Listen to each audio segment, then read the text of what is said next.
Dear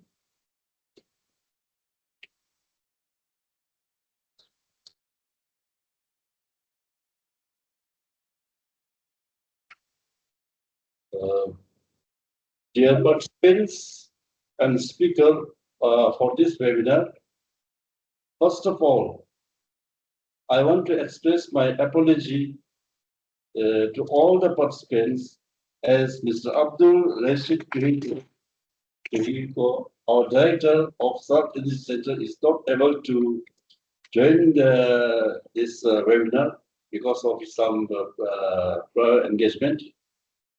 So with this, I, on behalf of SAARC Energy Centre, would like to welcome all to this webinar on optimal sizing and placement of batteries for solar acquisition. In pursuit of mandates entrusted to SAARC Energy Centre, SAARC Energy Centre, since its establishment, is conducting various studies and trainings in the energy sector of the region. In addition, SEC is also reaching out to broader audience through webinars on different topics for the benefits of the member states. Ladies and gentlemen, according to the latest report of International Renewable Energy Agency, ARENA, the global renewable energy capacity has reached around 5 trillion watt, with the solar capacity amounting around 2 trillion watt, which is accounting around 47% of the total global capacity. In the SAARC region, as you know, that the total capacity is approximately around 200 gigawatt, of which India and Pakistan are leading the deployment of solar energies. So as the adoption of solar energy continues to escalate, integrating solar energy systems with appropriate size battery energy systems has become increasingly important for maximizing energy efficiency, enhancing grid reliability, improving the overall economic viability of solar installations.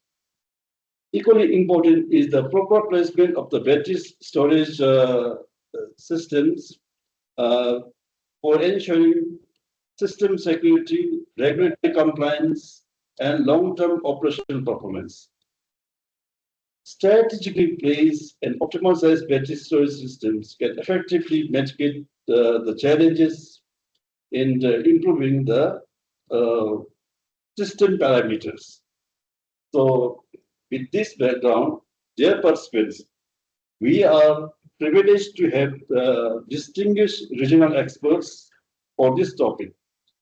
Dr. Dipin Bora from India and Dr. Hasif Ahmed from Pakistan to share their expertise on the optimal sizing and placement of batteries for the solar acquisition.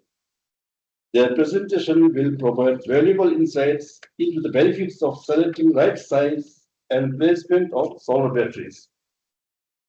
I am hopeful that this webinar will be fruitful and help in enhancing knowledge and understanding of the participants.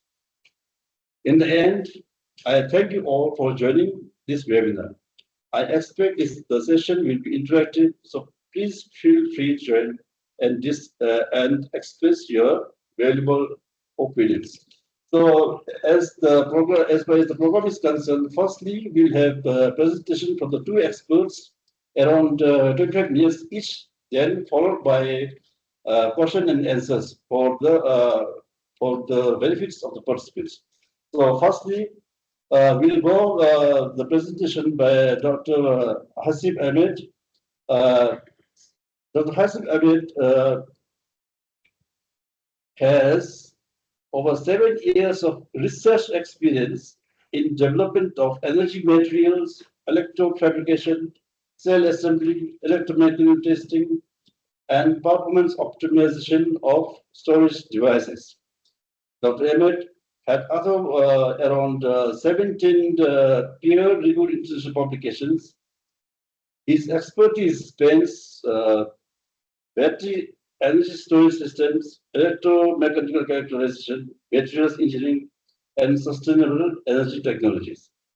So with this, now I hand over to Dr. Hasib for your presentation, please.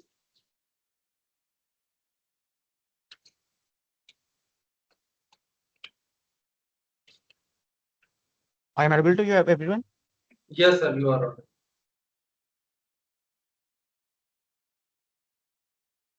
Good morning, everyone, and thank you, Mr. Tandon, for your kind introduction and warm welcome. Dr. Hasib, can you share the It's my slide pleasure. first? Hello. Dr. Hasib, can you share the slides? Yeah, I'm sharing. Can you see the slides? Yeah. Yes, yes. On a full presentation mode, please. Slide mode. Okay. Yes, Yes. it's fine. It's fine. Go ahead. It is a pleasure to present this webinar on optimal sizing and placement of batteries for solar acquisition. My name is Dr. Hasib Ahmed, and today we will discuss how battery energy storage system or BESS can support the rapid development of solar energy across the SAARC region. This presentation is organized into 5 sections, includes introduction, then BESS fundamentals, then planning and optimization, then BESS applications, and at last policy and future outlook. Before discussing the energy storage, it is important to understand the current energy landscape in the SAARC region. Electricity demand continues to increase due to the population growth, urbanization, industrial development, and electrification in the SAARC region over the last several years.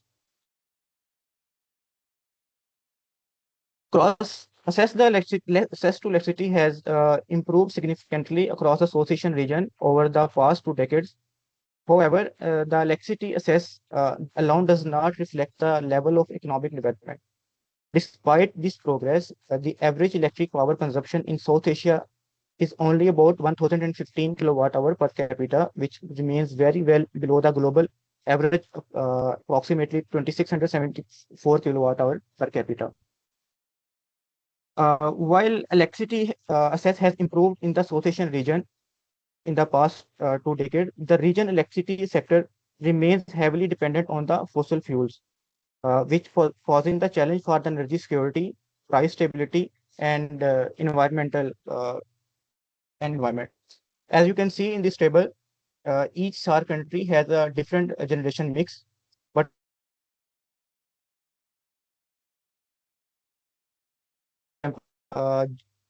Pakistan generates approximately 61% of its electricity from thermal power plants, while the coal contributes approximately 55% of electricity generation in India. Similarly, Bangladesh relies primarily on natural gas and furnace oil, and the Maldives generate nearly 96% of its electricity from the oil-based power plants. This dependence exposes countries to volatile international fuel prices and geopolitical disruptions. Here we can see that the global events and the geopolitical crises over the last 2 decades have caused sharp fluctuations in the crude oil prices. Events such as geopolitical tensions in the Middle East, the global financial crisis, the COVID-19 pandemic, and more recently the Russia-Ukraine conflict have all resulted in the substantial increase in the oil prices. In the last since the 26th start, the both Brent and WTI crude oil prices experienced a sharp increase, reflecting the sensitivity of energy markets to geopolitical development and supply uncertainties. Many countries have heavily depend on imported oil, natural gas, and coal. These global price fluctuations directly increase the electricity generation cost, place pressure on the national economics. Electricity price in Pakistan, where the average electricity tariff has increased by approximately 116% over the last 9 years due to the increase in the furnace oil prices. Beyond the energy security and rising electricity cost, fossil fuel dependence has significant environmental consequences. The trend of CO2 emissions across the SAARC countries, where emissions have generally increased over the past few decades due to the growing energy demand and continued reliance on coal, natural gas. These Emissions are the primary reason for the global warming, which is already affecting the South Asian region. The map shows the increasing fields-like temperature across the region, highlighting the growing intensity of the heat stress. For the SAARC region, the abundant solar resources present a tremendous opportunity to meet the growing electricity demand, sustainability, while enhancing the energy security and supporting the climate goals. The projected growth of the global electricity generation by different sources up to 2050 can be seen in this figure. This shows that the fastest growth is expected from the renewable energy resources, particularly solar and wind power. According to global energy projections, the renewable energy is expected to supply nearly half of the world electricity by 2050.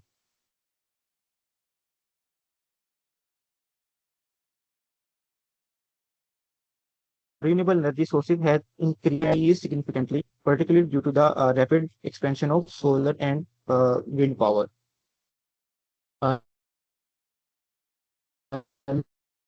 Solar, photovoltaic, and wind energy have emerged as the fastest growing renewable energy technology.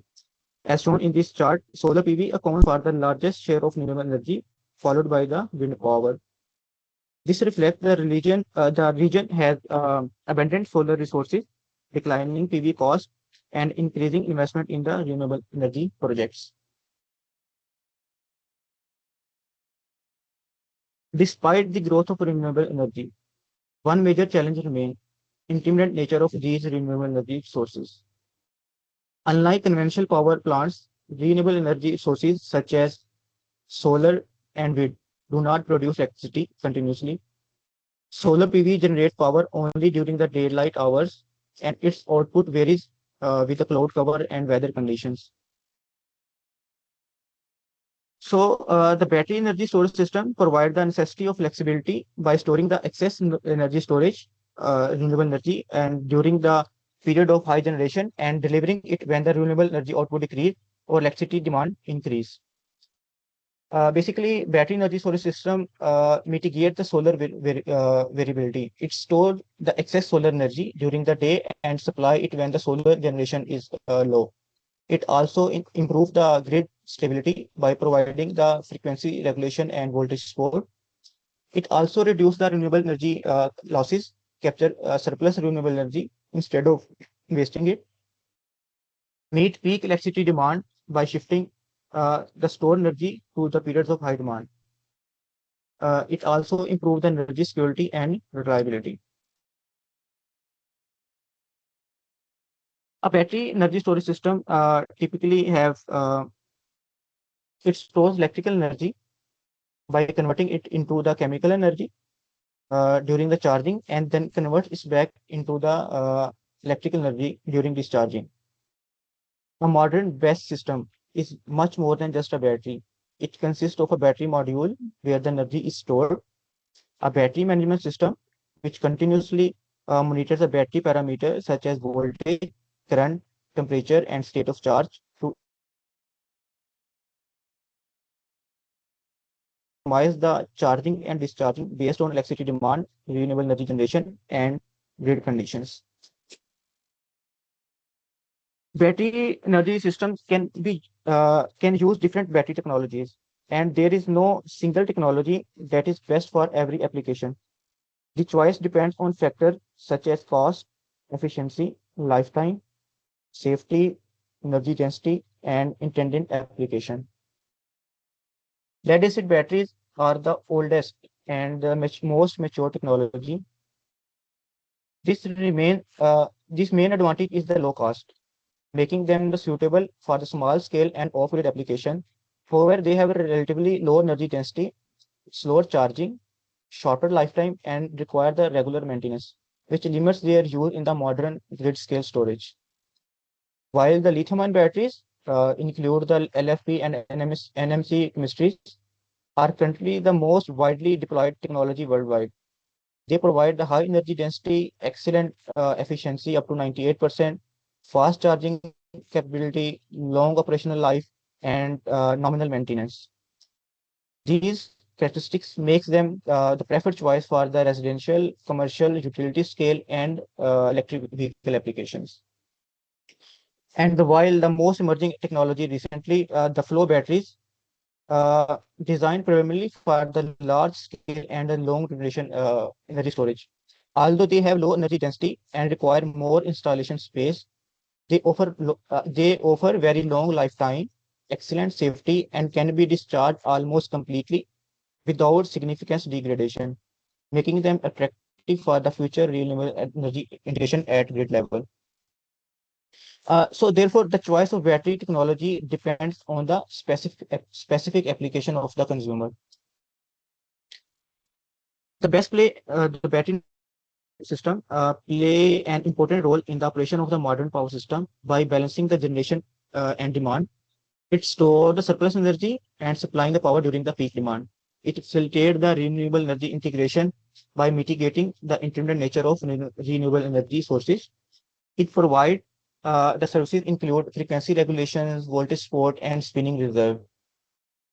It enhances the grid reliability and resilience by improving the power quality, reduce outages, and providing the backup power. It optimizes the power system operation through the peak shaving and load shifting, congestion relief, and the transmission and distribution deficit. This figure illustrates a typical daily load profile where the gray dash line represents the electricity demand without battery energy storage, where demand rises sharply during the evening.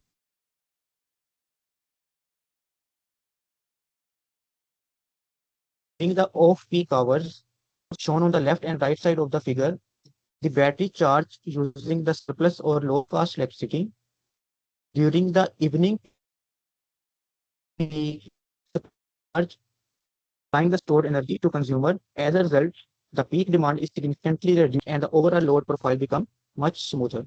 We can see around the 18-hour. This process is known as peak shaving and load shifting mechanism. Then the next question is very important. While designing a BESS project, there are two fundamental decisions. How large should be the battery size and where should it be installed?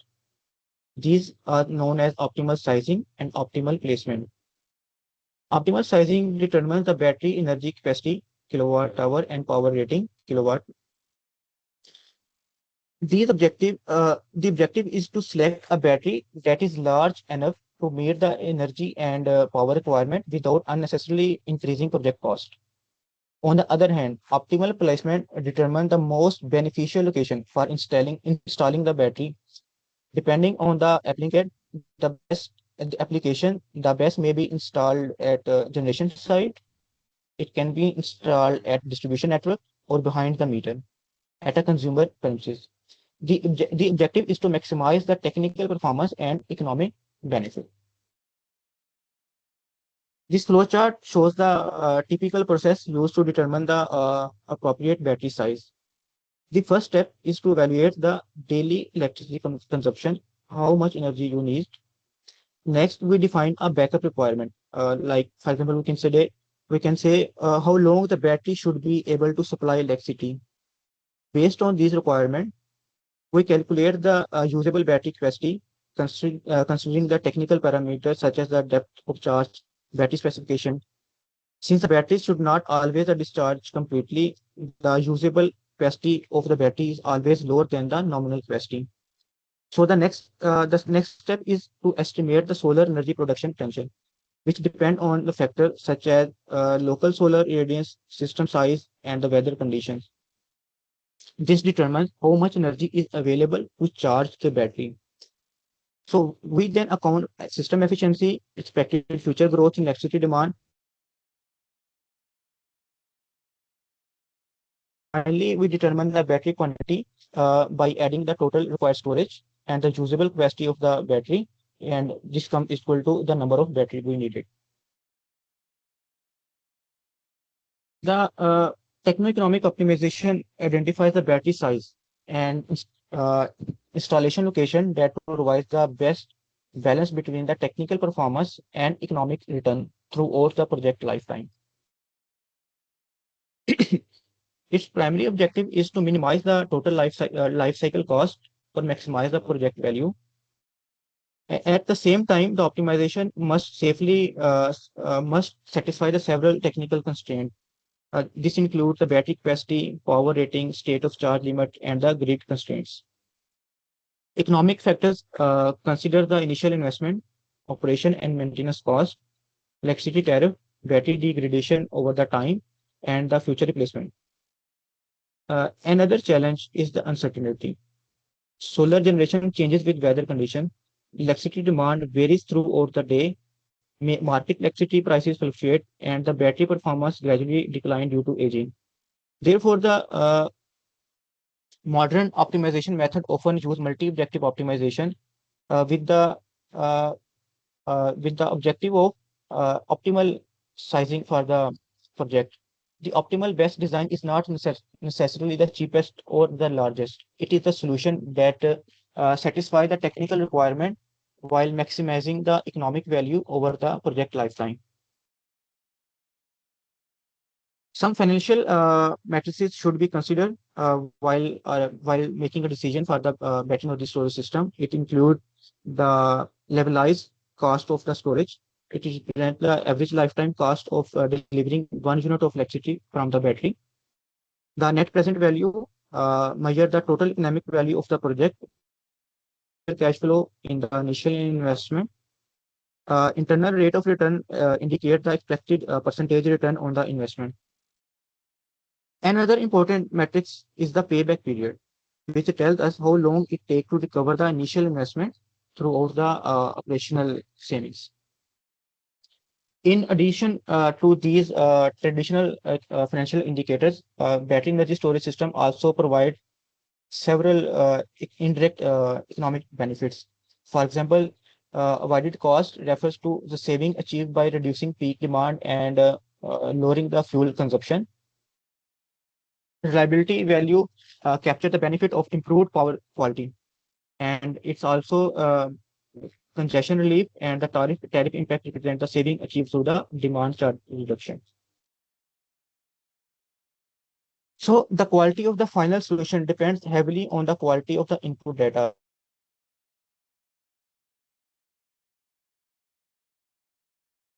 There should be there must be some parameters for the initial input data. For example, analyze the demand pattern and assess the renewable energy availability and variability, identify the optimal BESS location and network constraints, also evaluate the backup power and resilience requirement, optimal operational strategy and project economics, and assess the capacity, efficiency, degradation, and the lifetime of the battery. So these are the requirements for BESS planning and optimization. So the next question is where we can place the BESS. It has two sides. Broadly, the BESS installation are classified into two categories, like the front of the meter and behind the meter. The front of the meter system are connected to the on the utility side of the electricity meter. These include battery installed at power plant, substations, transmission networks, distribution feeders. The primary objective is to support the electric grid by improving reliability, integrating renewable energy, reducing the congestion, and providing the ancillary services. In the opposite side, behind the meter system are installed on the customer side of the electricity meter, such as in the home, commercial buildings, industries, hospitals, and at campuses. These systems primarily reduce the electricity bills, increase self-consumption of solar energy, provide backup power during the outages, and improve energy independence. There are two main types of the behind the meter system: hybrid and off-grid system. In an hybrid system, the building remain connected to the utility grid. During the day, the electricity is generated by the solar panel. The solar energy first supplies the local load, and the excess energy charge the battery. When the solar generation decreases or electricity prices become high, the battery discharge to supply the building.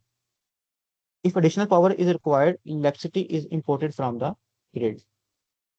While in the off-grid system, the operation the off-grid system operates independently of the utility network. The battery stores excess energy during the day and supplies electricity at the the battery will become essential for maintaining a continuous power supply. Hybrid grid of the behind the meter application of BESS installed at the residential, commercial, and industrial facilities. It stores the excess energy for peak demand and when the solar is not available. It reduces the electricity costs through peak shearing and load shifting. It provides the backup power during the grid outages and enhance the power quality and increase the self-consumption of renewable energy storage systems. Here,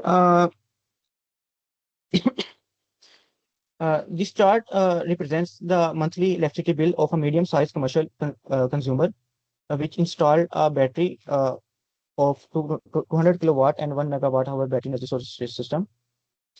As we can see that the electricity bill is consistently lower in every month when the battery is installed. This reduction in the bill is achieved because of battery stores low cost or surplus solar energy and discharge during the peak demand when the electricity prices are and demand charge are highest. In addition, the reducing energy charges, the battery also shape peak demand, which lower the demand of the charge imposed by the utility. The second figure is actually showing an important aspect, the concept of optimal battery sizing. Here we can see that the annual electricity bill is evaluated for the different battery sizes ranging from 100 kilowatt to 800 kilowatt. Initially, the increase the battery size lead to greater savings because more energy can be stored and used during the peak demand. However, beyond approximately 700 kilowatts, the annual electricity bill no longer decreases significantly. This indicates that the battery has reached the point where the additional capacity provides little additional economic benefit. So this is the classic example of where the returns become less. Installing a battery larger than the optimal size increase the initial investment cost without generating the proportional saving. In the off-grid application, it provides 24/7 reliable electricity. It stores the excess solar energy, and by battery sizing is determined by daily energy demand requiring autonomy and available solar sources. Reduced to eliminate the dependence on diesel generator, lowering fuel cost, emissions, and maintenance. It improved the energy access and resilience for the remote villages, health centers, schools, and telecom towers and island communities. It also supports a hybrid renewable energy system, for example, solar with the BESS and diesel backup.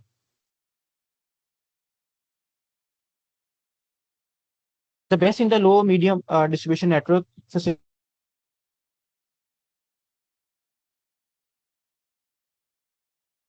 the behind the meter application to distribution level. It stores surplus renewable energy during the period of high generation and supplies when the peak demand. Improve the voltage regulation, power quality, and overall system reliability. It reduces the feeder congestion, transformer loading, and the technical losses. It defer or avoid costly investment in distribution infrastructure, including feeder reinforcement, transformer upgrade, and substation expansion. It enhances the grid observability and control ability through integration with the advanced communication monitoring. Support microgrids and off-grid electrification, improving the energy system and resilience. Here we can see that the figure shows that how a distribution level batteries energy storage system stores midday PV output and then discharge in the evening to meet the demand and reduce the generation use. Please wait. Here we can see that on the left, we see the solar generation rising throughout the morning and peaking around midday. When the PV exceeds local loads, the shaded pattern shows the excess PV being routed into the BESS and battery and between 9 and 4 p.m. The excess energy is stored while maintaining the peak load. The right side panel shows that the best discharge from 5 p.m.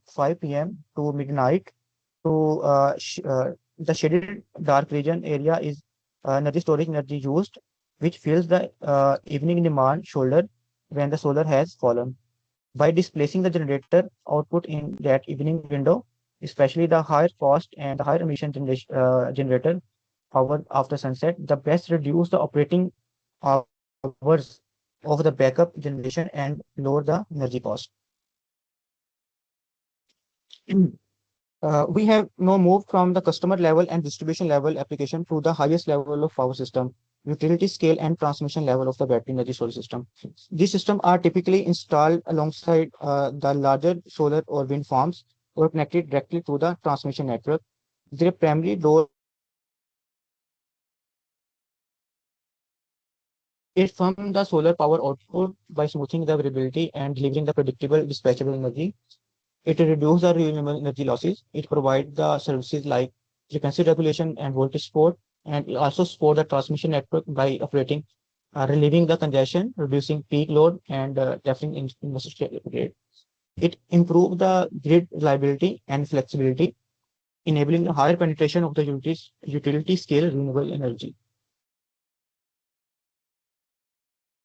As shown by the yellow curve, the solar power output is highly variable throughout the day.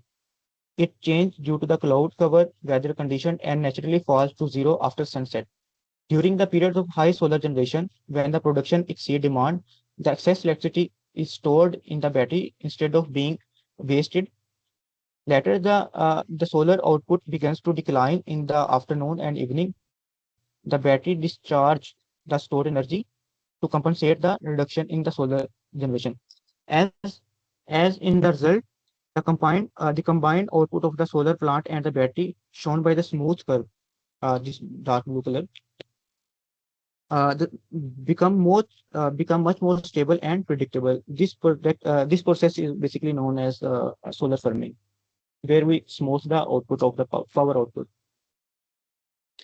Here are some regional example of SAARC countries, which demonstrate how different countries are adopting a battery energy storage system to support the renewable energy integration and improve the grid reliability. India has taken a significant step by launching viability gap funding to support 4,000 megawatt hour of standalone battery energy storage system through the competitive bidding. By providing financial support, the government reduced the initial capital cost and encouraged the private investment in the utility scale battery project. Asian Development Bank supported funding. Sri Lanka has identified the battery energy storage system as a key technology for integrating the large share of solar and wind energy.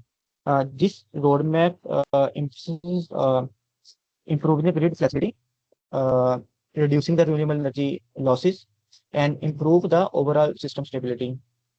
Pakistan, with the support from the Asian Development Bank, has proposed a 1,000 megawatt and 2,000 megawatt hour grid integration battery system connected to the NTDC transmission network. This project is designed to improve the grid stability, increasing renewable energy transmission capacity, and provide essential services.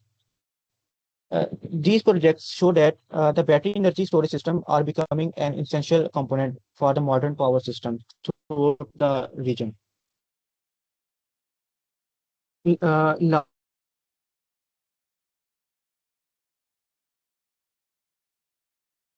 One of the most important policy enable is supportive tariff structure mechanism such as time of use tariff, demand charges, and energy opportunities create economic incentive for the consumer and utilities to invest into battery storage. Government can also accelerate deployment of the BESS through the financial incentive, which reduce the high upfront capital cost and making BESS project more financially attractive. Uh, Together, these policy measures reduce investment risk, improve the project bankability, and accelerate the adoption of battery energy storage system.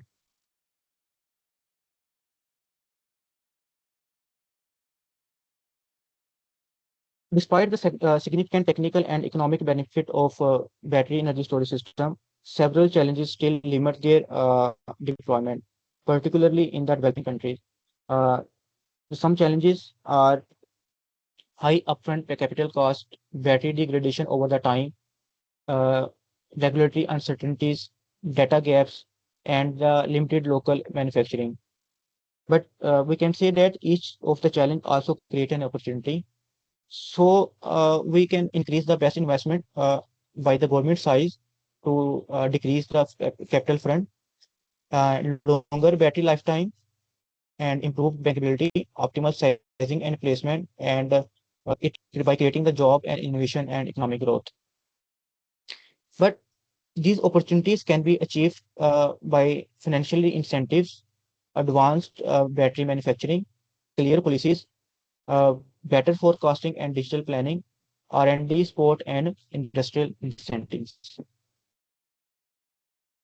Uh, as I conclude my presentation, I would like to summarize the key messages. A message. First, battery energy storage systems are essential for enabling high penetration of the solar and other renewable energy sources. Second, the success of BESS project depend not on the selecting the appropriate battery technology, but also on optimizing its size and installation location. Third, the data-driven techno-economic optimization should be the foundation of BESS planning. Fourth, the battery energy storage system create feeder application to distribution and grid level. So finally, we can say that achieving the large-scale BESS development require supportive government policies, appropriate market mechanism, financial incentives, and regional cooperation, particularly within the SAARC countries, to accelerate the clean energy transition. Thank you very much for your kind attention. I would be happy to take any questions. Dr. Hasib, your questions we will take today at the end. So thank you, Dr. Hasib, very much for your excellent presentation, mainly emphasizing on the selection of right size batteries and optimal placement of the battery for the solar system. So we'll please wait for the question answers. We will go for the next go with the next presentation. Okay, Dr. thank you so much. Dr. Dipil, are you with us? Yes, I am with you. Okay, our next presenter for today's webinar is Dr. Deepen Boro. He is a co-founder and managing director of Global Sustainable Energy Solutions India. He has over 34 years of experience in renewable energy planning, project management, consultancy services, capacity building, and training. Dr. Deepan has business experience in around 35 countries with clients from corporate sector, governments, multilateral organizations, and NGOs. With this short background, now I would like Dr. Deepan to go ahead with your presentation. Please. Okay. Thank you so much, Sanjit. Can you see my presentation? Yes, sir. Yes, sir. It's okay. Okay, sure. So I will switch off the camera now for the time being. Thank you so much for the opportunity to present in this valuable webinar. And Dr. Hasib has presented very well before, and then I think he has covered almost all important topics. So I will be just complimenting him or some more additional information, mostly related to the grid aspect of the batteries, because there is no point of repeating same things. My presentation will include what is the present trend globally as well as in the SAARC countries in photovoltaic or solar. Then what are the main challenges in grid integration of solar power as we grow in terms of capacity and numbers to the connecting to the grid, and how the batteries are relevant in that context, and how batteries can be used to face these challenges of grid integration of solar power.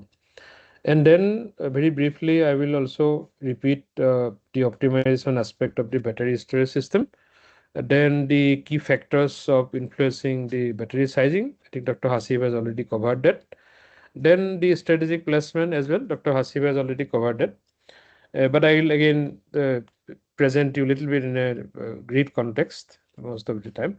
Then optimization methodologies, Dr. Hasib has already covered that, but I will talk with respect to grid integration aspect.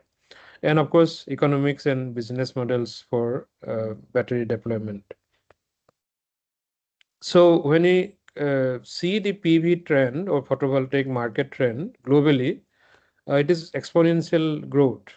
So last year, it was the total cumulative capacity, installed capacity is about 3,000 gigawatt, which was actually predicted much lower in 2018 or 20. It was predicted as 2000 something, but actual achievement is much higher than the predicted ones. So that means actual growth of solar is much predicted than market prediction, which was done about 10 years ago. As far our SAARC countries are concerned, India is, of course, we are a big country, and then we have a lot of installations, we have national mission, etc. So we achieved 162 gigawatt by 2 months ago. But remarkably, Pakistan also has a lot of installation last couple of years. And this is quite remarkable growth in Pakistan, 38 gigawatt, which is distributed, and some report also suggests that actual capacity may be 51, that may be including that off-grid and other things, but it's a remarkable growth. Then Bangladesh is also doing very good in spite of their challenges in land parcel availability and then very harsh environment, etc. But they are also doing very good, installing about 1.5 gigawatt. Sri Lanka is also doing excellent because they have implemented a lot of rooftop projects, grid connected, as well as they are also building large projects, 10 megawatt, 100 megawatt. I personally worked on that. Then Nepal is doing more or less okay. Nepal is mostly focused on hydropower, but recently Nepal is having a lot of interest and showing proposals for developing grid connected projects, particularly in the terrain region. Also, I personally work in some off-grid and standalone hybrid projects in the mountains, but they are equally doing good. Afghanistan is also doing good, but Bhutan is actually doing probably more as a small country, but Bhutan is having a lot of schemes and projects coming in, and there are 100 megawatts, at least 2 projects I have been working on it. Then one rooftop projects of 7 point some megawatts. And then there are a few more projects coming in very near future. So they have signed a lot of MOUs and agreements with multiple stakeholders for developing private projects as well as the government projects. So this is the growth of solar in SAARC countries. Why I am presenting this? Because this makes a lot of difference in the grid. Because when you add solar system to the grid, it actually face a lot of challenges. Initial stage, probably you will not see it, but as soon as the quantity and capacity grows, then you will see a lot of issues. So that is what I'm presenting now. First of all, the challenges that is related to variable power generation, because solar and wind both, they are highly variable because of cloud presence, because of day and night, because of unequal amount of solar radiation coming in during the day. So you will have issues such as frequency stability issues, voltage stability. Then sometime it may also failure. Failure means not destruction, but failure means grid tripping mostly happens because of too much solar or wind in the grid. Then the other issue is related to generators, that is inverters. traditionally, the power system runs by synchronous generators. So those are basically motor-based generators. So they have enough inertia to contribute to the grid stability. But solar power is fed to the grid using inverters, and inverters has no inertia. So it is electronic power conversion, and then it is highly uh, dependent on what it gets from the solar panels. So and then sun, of course. If sunlight goes down, for example, if cloud presence, then suddenly it lost power. Then that cannot. There's no inertia to keep the grid stable. So the main problem of increasing solar capacity in the grid is losing system inertia, number one. That again can contribute to other issues like a frequency and voltage. Harmonics is another, because the solar power is converted through inverters, and it will have filters, but sometimes it will also create harmonic issues to the grid. DC injection, one of the again very important aspect, because PV or solar, it generates DC power, and then it is converted through inverter, and then some of the DC component also pass through it. So that is not good for the grid. Then reactive power is another important aspect, because inverters generally delivers power in power factor 1. Then if you have loads, inductive loads, and it consumes the active power from the inverter, so then grid has to supply the reactive power. So then the power factor of the grid will drastically go down. It can be issue in a locality where, for example, in a factory or in a commercial building where you have a lot of air conditioners or pump motor loads. Then you have put solar, and then you put solar at a 1 power factor. Then you can actually bring down the power factor of the grid drastically. Flickering is another important issue, which again result of the inverter. So those things are result of the conversion equipment. Then the other major issue is demand and supply mismatch. So for example, Dr. Hasiba has shown that you may have a less demand in the noontime, but solar generates only during the noontime. So you may have a lot of surplus power during the daytime because you don't have enough demand, but you put solar, then there would be reverse flow on the other direction. So the reverse flow can have an impact of overloading to the grid assets.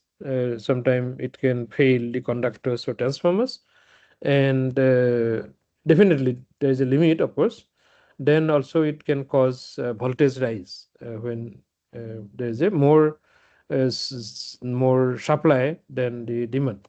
So these are in summary, these are the problems and challenges, I would say, having with the grid when you inject more solar capacity as well as more numbers to the grid. But those problems can be eliminated or controlled using the battery system. That is what Dr. Hasib has already mentioned about it, his presentation. So now I will just present you how the variation happens. Like this picture, it shows the variation of the sunlight availability in a typical day. For example, during the 8 a.m. to say 4 p.m., you can see diurnal cloud presence at maximum can go up to 78% or 69, 78%.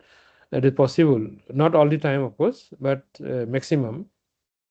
So what this means? This means that if you have a 1 megawatt solar plant, which was giving, say, 700 or 800 kilowatt, suddenly it can go down to 20 up to capacity of 20%, because there may be a presence of 78% cloud coverage. So that means drastically, suddenly in a few minutes of time, the solar power lose all its energy. So that will having definitely a big impact on the grid. Then you need to run the other power supply or the generators to meet the load demand. So that time difference is very short, and that is why it has a lot of impact on the generating system as well. So this is the problem of variable output of solar within a day situation. But there will be also seasonal variations depending upon the country and tropics and then where we are. So our weathers are different, and then our solar radiation availability during the year is not uniform. So some months you get more energy, some months you get less energy. This particular graph is not from India or Pakistan. This is from a southern hemisphere. So where April, May, June is the winter, then you have much lower sunshine and you get low uh, energy from the sun. But in the month of January and December, it will be more. But in our case, it will be just opposite. Graphs will be opposite. But this is just a representative graph for to understand the concept of seasonal variation. So, but you see that graphs is very uniform. That is basically a average solar power availability. But actual situation will be like this. You can see both that orange color graph is the average value, and then blue color graph is the actual daily value. That means whatever solar radiation we get from the data or uh, from the sources, these are presented as a average value for the calculation of energy generation. But in actual cases, your daily generation can highly variable. You can see the blue graphs, it can go up, go down.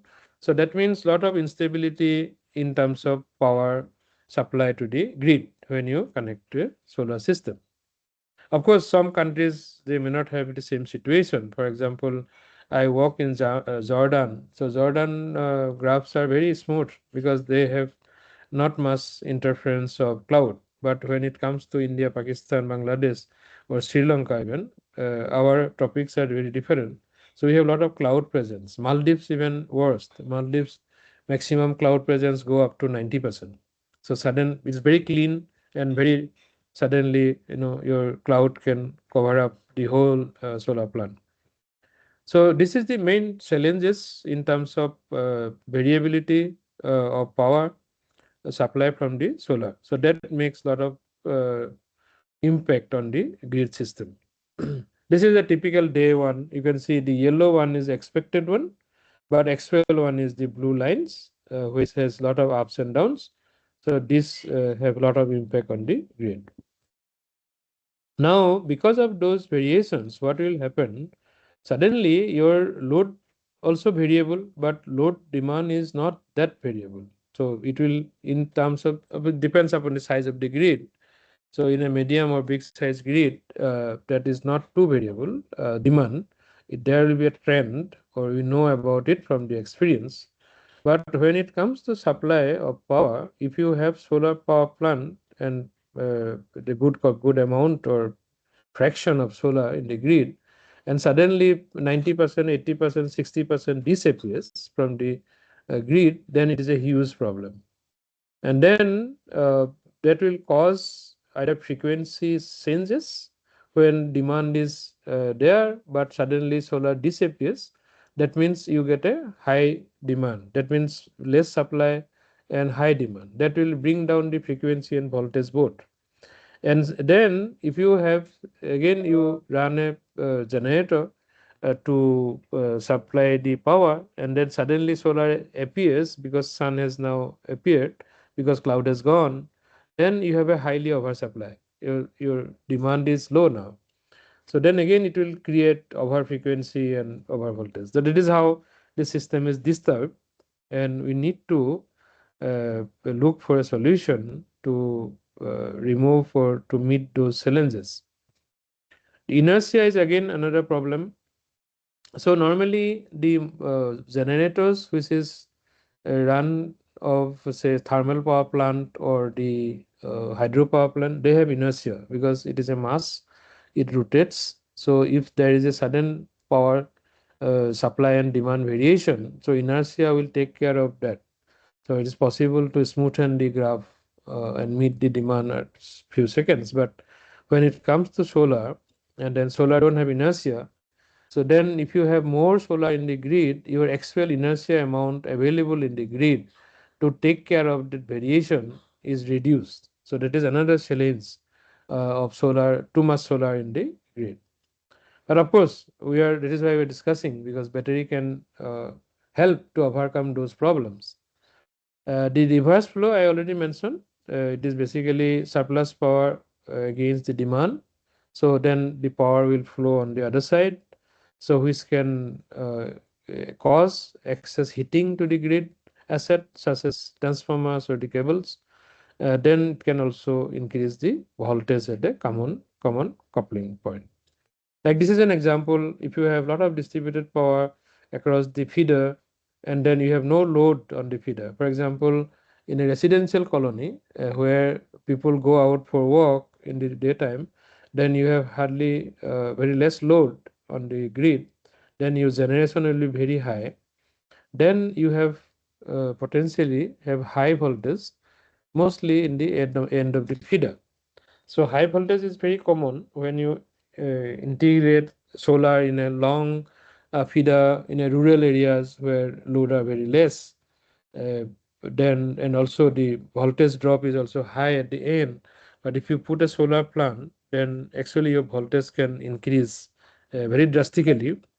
It can also result it into switching or clipping of the inverters. So then solar power will be switched off. So these are the issues commonly faced in a grid connected solar power plant where there are too many solar in the grid. Now let us see how the batteries are used to overcome this problem. Dr. Hasib has already presented those things, so I will be quickly repeating those things. So definitely that can be addressed in two levels. One is the consumer level, which Dr. Hasib has mentioned as a behind the meter applications. So that can be used for power quality management, peak demand management, maybe from the solar related or not necessarily solar related, but batteries can be used without solar and with solar both. So even backup power, that can be also the behind the meter consumer level. On the grids level, of course, stabilizing of solar power is the main objective. Then voltage and frequency management, because as I already mentioned that there may be a lot of disturbances of voltage and frequency. So that can be controlled. And then, for example, inertia. So battery can give a lot of inertia if you allow battery to discharge, because battery response time is very fast, very similar to generators. It's possible to do that. Peak demand management can be managed. Then the network congestion can be managed. Then the extra capacity demand. Then the spinning and non-spinning reserve can be addressed. Black start can be provided. Then the sudden thermal unit ramping, for example, as I already mentioned, that you have a lot of solar in the grid, and suddenly cloud came in. Uh, then suddenly you lost a lot of power, then you need to ramp up the thermal power unit or the hydropower unit if you have capacity. Then that takes some time. But if you have batteries, that can be done it very quickly without any disturbance to the grid. So now that can potentially save a lot of fuel in terms of thermal power plant, because you don't need to do again, you cannot do also, because you need at least 20-30 minutes to ramp up the thermal power capacity uh, in case of emergency demand, sudden increase in demand. Or you can keep running the thermal power plant at a very low load, and then if you have batteries you don't need to do that, so you can save a lot of fuel or coal or oil. Maldives, for example, doing a lot of solar now, and they have small generators of diesel, and they now putting a lot of solar in the outer islands and also the main islands. So they are substantially saving a lot of diesel from the solar. Okay, so then Dr. Hasib also mentioned about what is called is expected expenditure reduction. That is basically coming from the deferral of capital expenditure. For example, if you have a grid which requires upgradation for accommodating more solar, then actually you can delay that. Delay means you can defer uh, by using batteries. You can uh, defer the investment for a couple of years. This is another example Dr. Hasiba already mentioned about shifting the or arbitraging the power from the noon time to evening hours. So this is basically, for example, if you have a time of day tariff where tariff is very high in the evening and you are getting solar at a very low price, then actually you can store that energy during the daytime in a battery, then you can shift the same energy, reuse it in the evening time where your tariff is very high. So this is the idea, but this can also be done for peak load management as well. It depends upon the purpose and also the situation in the grid as well as situation at the place of the consumer. This is for voltage, battery voltage control. Sorry, battery storage for voltage control.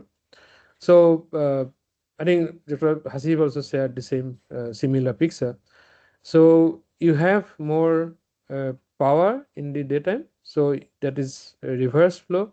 So that can be stored in the battery to reduce the reverse flow or eliminate the reverse flow or eliminate the curtailment of the energy. Otherwise, if you don't have demand, don't have storage, then you have to curtail the energy, because energy demand normally must be equal to energy supply. If you do not have, if you have more supply, then you have to cut it because nobody consume it unless you have storage. So that is how the battery help in controlling the voltage as well as it helps or reduce the curtailment of excess energy. For frequency regulation, as I already mentioned about it, very similar. Suddenly you lost a lot of power in the grid because of variation of solar input, then your frequency will go drastically down. So you have to bring up the batteries ready for it, then release the power to the grid within a 200 millisecond or 100 millisecond. So then you maintain the frequency by doing so.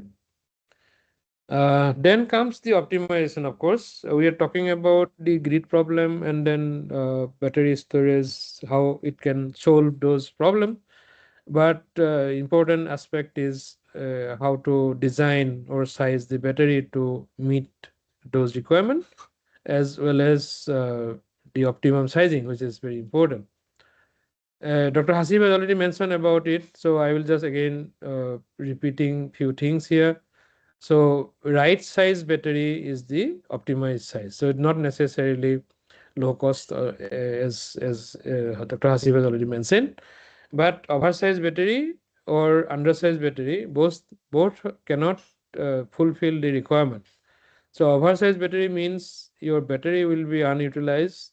Then underutilized battery is useless, of course. Maybe you don't buy a battery for a lot of future aspects.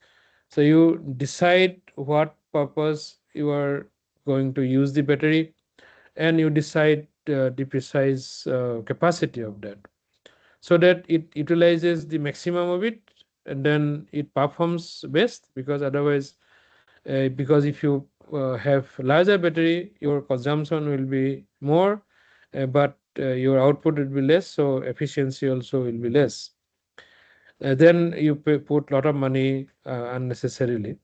So that is the philosophy of optimization. When it is undersized, again you will not meet the demand. So for whatever purpose you want to buy a battery or install a battery, you will be not able to fulfill the demand. Then again, your purpose is not solved. So that is what the optimum battery. So right size battery is the basically optimum battery. So it gives the highest benefit, number one, as per the objective, and then that is the highest, I would say, cost for or service for the cost. And now, what are the key factors that influences the battery sizing? So I have listed down 6 of them. You can say the first is objective purpose of the use of BESS. You need to understand whether the batteries are for just smoothing the solar power, or if it is a behind the meter, are you doing it for arbitrage of the power from the daytime to nighttime, or you have a problem in the grid so that there is a outage, so you want to supply the backup power for the loads that you want. So there are different purposes, as you already seen that there are so many types of uses of the battery. Now, stacking up the uses are the best solution, of course, but that is not always possible or not always needed. So you select out based on the location or where or who are you. That means, are you a consumer? Are you a grid operator? Are you a solar power plant operator? So based on that, you need to determine the objective or the purpose of the use of batteries. So that is very important to identify. Otherwise, if you fail to identify the actual use, then you will fail to size the battery appropriately. Then the load or power demand profile. For example, how much power you need from the battery and how much energy. So battery is normally defined by 2 things. One is the power it can deliver and for how long it can deliver. So that determines the energy. So now sometimes it may be more power, but for very uh, few second time. For example, frequency management. If it is a frequency management, your power demand may be very high, but your duration for frequency management only for a few minutes or few seconds. So that means you need a battery which can provide high power. Your PCS will be highly powerful, but your storage capacity may be not required too much, so may be very low. In case of arbitrage, for example, you want to shift the daytime power energy generation to the evening generation, you may need about 6-7 hours of, or even 3-4 hours of peak demand management. Then you need more energy, maybe less power, but it depends on how much power you need to supply. For example, if there is a peak demand of say 5 megawatt, but your base supply is 3 megawatt, so 2 megawatt can be supplied from battery in parallel to the 3 megawatt from the grid. So you don't need to design the system to supply the whole 5 megawatt, but only the peak demand. So you are shaving the peak by incorporating the battery in those areas. So that these are the things need to be determined before actually you plan for the batteries. So these are not straightforward. It requires a lot of understanding, a lot of calculations, a lot of design aspects to be considered, and also the costing aspects to be considered. Then you go for the battery sizing in that way. Solar generation profile and variation, I mentioned about Maldives and I mentioned about also Jordan. So if I put a battery system in Maldives, I need probably that 80 to 90% fluctuation to address. But if I put a battery system in Jordan, maybe I need only 10% to 20%. So there's a huge difference based on the solar generation profile and diurnal cloud presence. So that determines the actual capacity of the battery required based on the location. So we need to understand the time series data for a particular place where you design the battery on 1 minute or 15 minutes at least on time steps, so that you can judge better how much battery capacity is required for stabilizing the solar power. Then tariff structure. For example, in Australia, your daytime tariff is very low, evening time tariff is very, very high. So daytime tariff probably is 7-8 cents or 9 cents.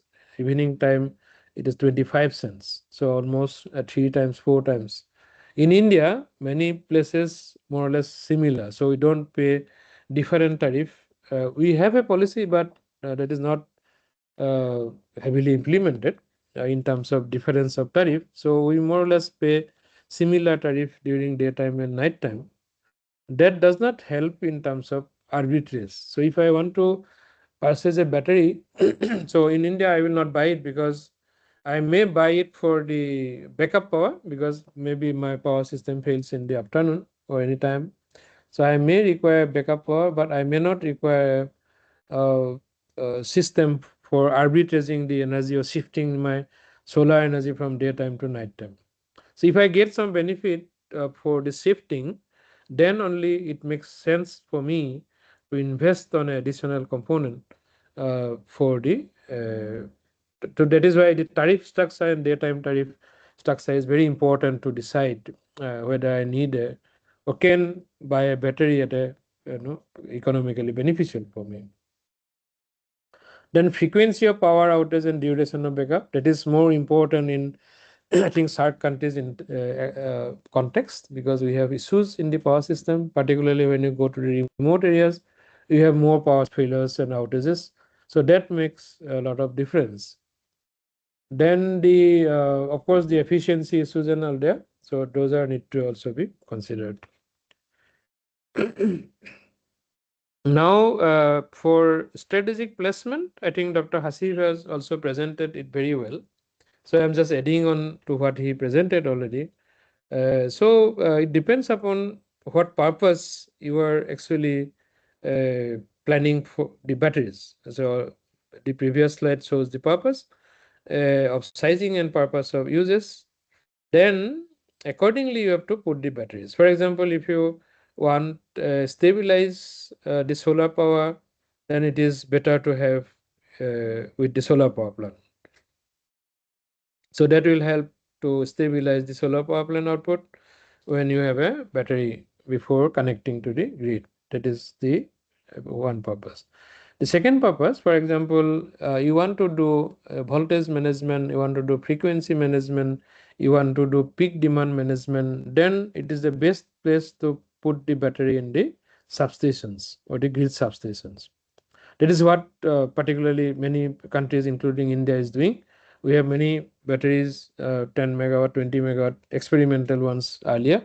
Now it is coming in a big way, actually. So those are installed in the substations for a voltage control, frequency control, as well as the peak demand management.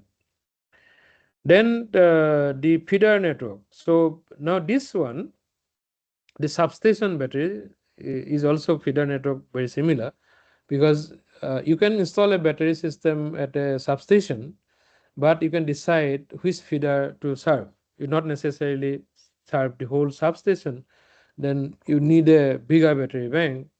But if you decide that I will go for only this feeder, because this feeder has a lot of issues, not the other feeders. So then you can install or connect the or use the battery bank for that particular feeder. The other option is the behind the meter for the clients or for the consumers. It may be residential consumers or the commercial consumers, maybe for the backup power, or even industrial consumer has issues of voltage and frequencies because of their own solar power plant, as well as the equipment they run, for example, motors, load, inductive loads, and etc. So they can also have batteries for managing their own load within the premises. And of course, the last one is the off-grid applications, the mini grid and off-grid. They are essential part of the batteries, are essential for that. So according to load and then how they use and demand, so you need to use the batteries. So this is how the batteries can be placed or located depending upon the purposes that they are proposed. Now, when it comes to optimization, I think Dr. Hasib has already presented also this one, so I will just quickly go through it. So one purpose may be maximize solar energy utilization, then minimize energy curtailment. As I said, if there is a lot of supply but no demand, then first curtailment will be renewable energy. So there is no option, but the there is no consumption means no generation. So if you have batteries, definitely you can consume, then you can keep your extra energy stored, then use it in a different time. Then of course the operating cost need to be you need to see what minimum operating cost is required. Then the improved grid reliability and power quality, then extended battery life. So these are the things the optimization will help. What is optimized? The capacity of the battery, that is the first. As I mentioned about the purpose of the battery will decide kilowatt and kilowatt hour or megawatt and megawatt hour. Sometimes your megawatt may be higher, your megawatt hour may be low, sometimes may be equal, sometimes maybe 3-4 times. It depends upon for what purpose you are using the battery. The capacity. Location, I already mentioned in previous slide. So again, purpose driven. Power converter rating, that is linked to the battery megawatt capacity. If I need to frequency control of a say 5 megawatt system, then my power converter or PCS should be also minimum 5 megawatt. So that is another option. So that decide by the power, not by the energy. Then operating strategy, charge discharge. Sometime batteries are used 2 times in a day. In India, we use it. So the grid operators, they want to charge and discharge of the battery at least 2 times. So that makes a lot of sense in terms of use of battery, because you can use batteries more means you are economically more profitable. So same battery, you just discharge, recharge, discharge, recharge. You charge it when you have cheap power, you discharge it when you have a valuable power, that means high price power, or when you need for essential purposes. So that is again linked to the state of charge. So how much state of charge you will accept, how much capacity of the battery you use for what purpose. For example, if you are staking up your ancillary services, multiple staking up means multiple services from the same battery, then you need to control the state of charge of the batteries. So you need to decide for what purpose, how many percentage or fraction of the capacity that can be used. So that will decide. So these are the things, those need to be optimized, and accordingly you do the system configurations. So there are many tools for common optimization tool. Like one is engineering, which is based on experience and based on core engineering values. That is one possibility, but of course that need to be supported by analysis and mathematical calculations and formulas that can be done through Excel sheet, or that may be also done through other softwares and simulation based tools. There are many tools. MATLAB is there, then there are many tools are there. Then AI also one tool nowadays you can use, but it should not be dependent on completely machine learning or AI or even the simulation tool. The core fundamental things must be understood first. Then you use those tools to do the proper calculations or smoothing your results. But don't jump into the softwares without knowing the basis.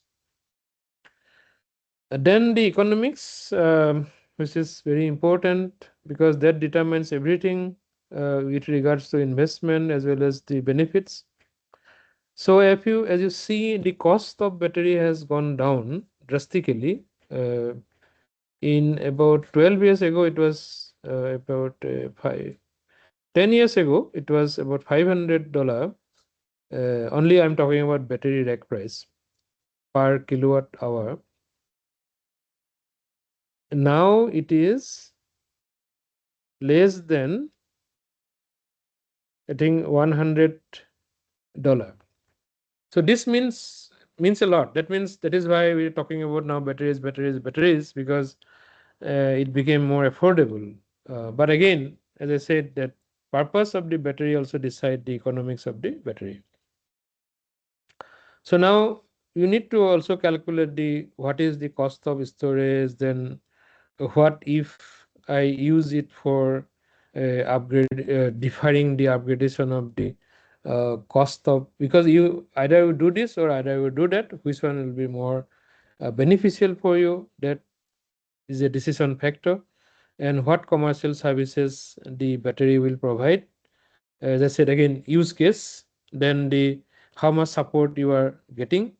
For example, Dr. Hasib also mentioned India, we are having some viability gap funding, but slowly you actually that also became redundant, because now the battery services would be even beneficial without viability gap funding because of the drastic decrease of cost of the market. So these are the things that need to be considered for financial viability. Then comes the cost benefit analysis.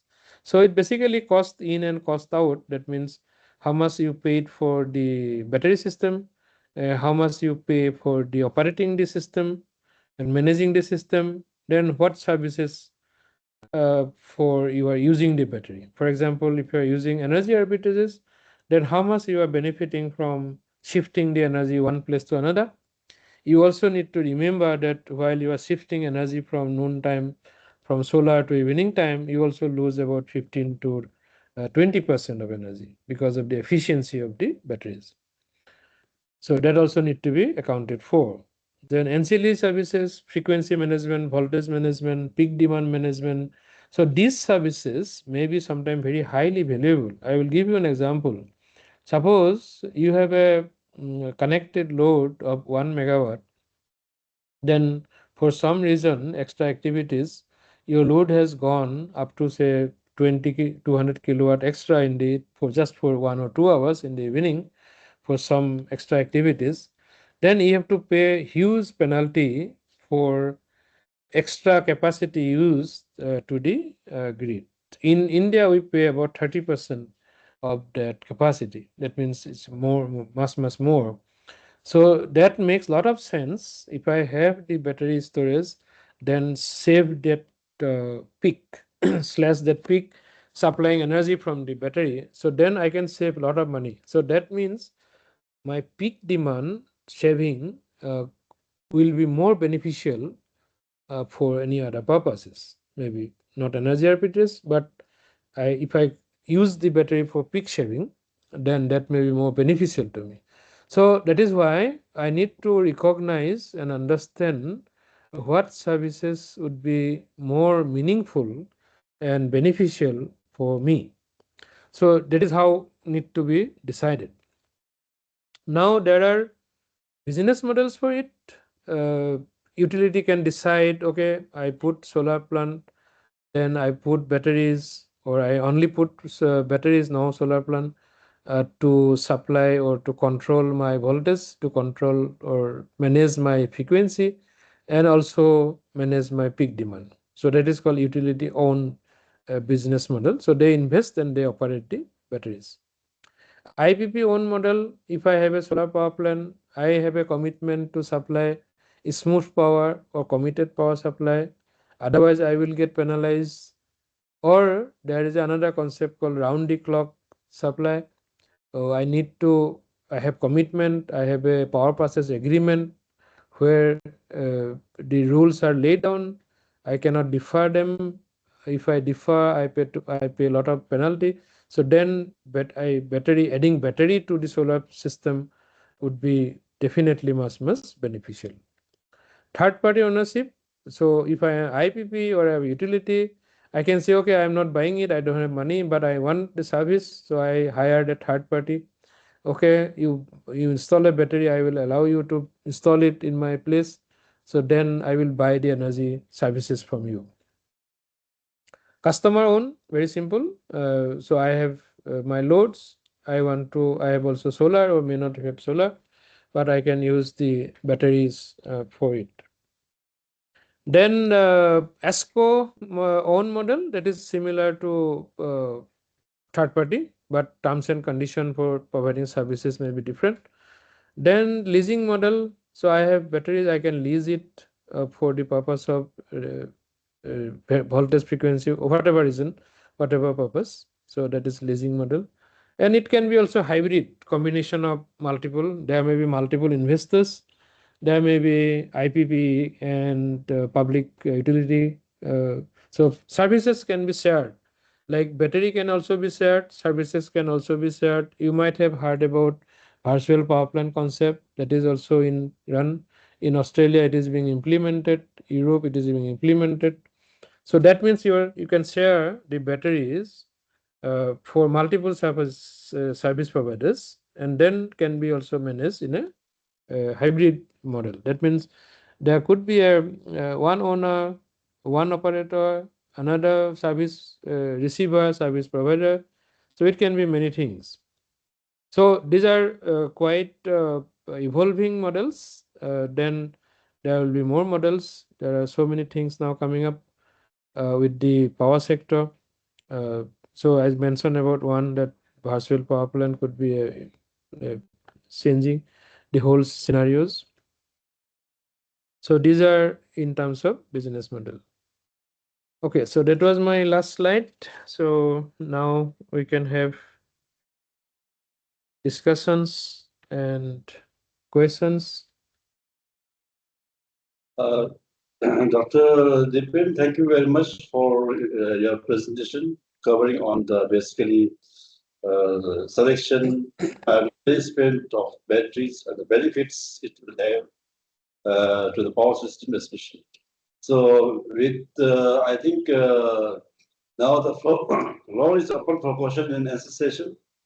If anyone wants, otherwise we are a little bit running out of time. So if anyone has any question, please go ahead. No. So since there is no question from the participants, so thank you very much, Dr. Hasib, Dr. Dipin, for your excellent presentations, and we hope that the expertise or knowledge shared by the presenters will be useful for the utilities mainly, and even for the personal consumption who are opting to install a simple solar system at homes, and all the materials of today's webinar will be available on SAARC Energy Centre's website. So if any of the participants have further queries or questions, you can drop us there. So we'll ask the experts to give their views, and with this, we have number of webinars coming in the coming months. So please join us. So thank you very much for all the participants, and thank you, presenters. So Thank you so Thank you so much. much.